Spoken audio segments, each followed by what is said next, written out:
یہ کہانی ہے 13 سال کی اننیا کی، جو راجستھان کے ایک چھوٹے سے قصبے نورپور میں رہتی تھی۔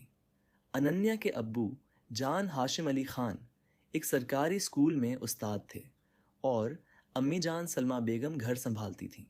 اننیا ان کی اکلوتی بیٹی تھی جسے وہ اپنی جان سے بھی زیادہ پیار کرتے تھے۔ اننیا کی امی سلمہ بیگم آنسو بھری آنکھوں سے بتاتی ہیں، میری شادی کو 9 سال ہو گئے تھے، لیکن اللہ تعالیٰ نے ہمیں ابھی تک کوئی اولاد نہیں دی تھی۔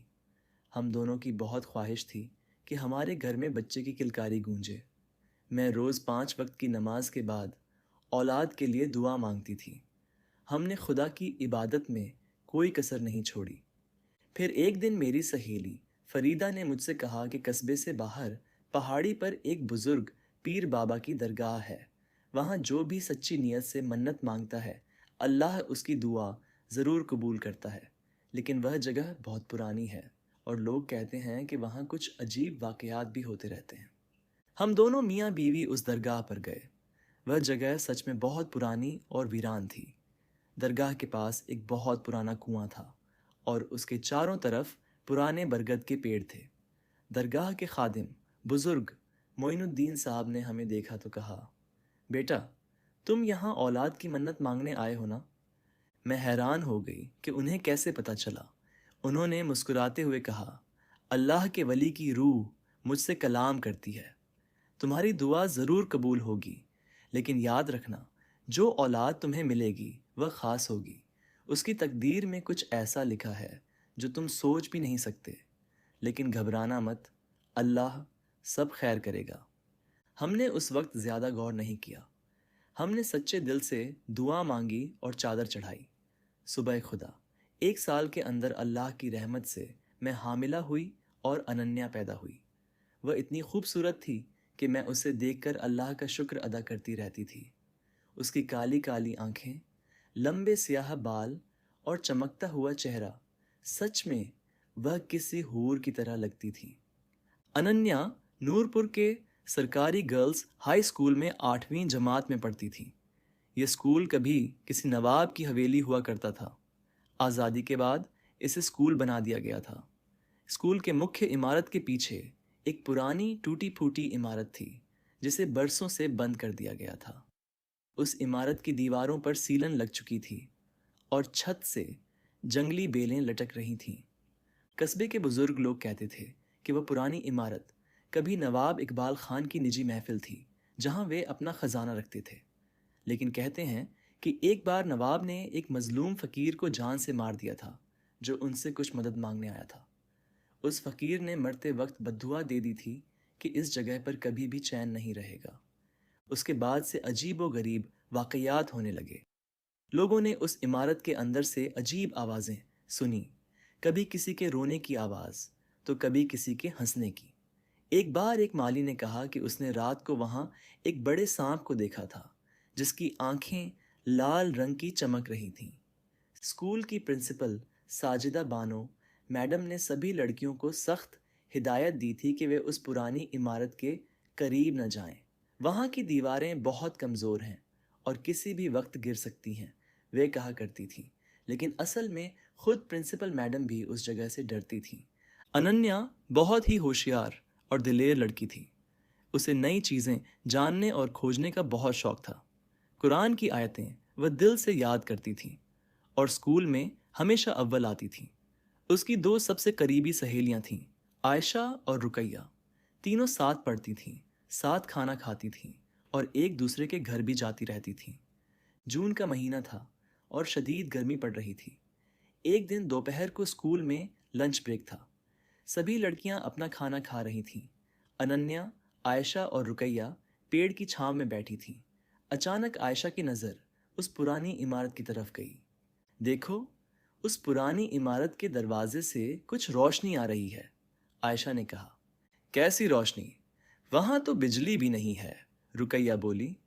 اللہ قسم، میں سچ کہہ رہی ہوں، دیکھو تو وہاں سے سنہری روشنی جیسی آ رہی ہے، عائشہ نے زور دے کر کہا۔ تینوں کی دلچسپی بڑھ گئی۔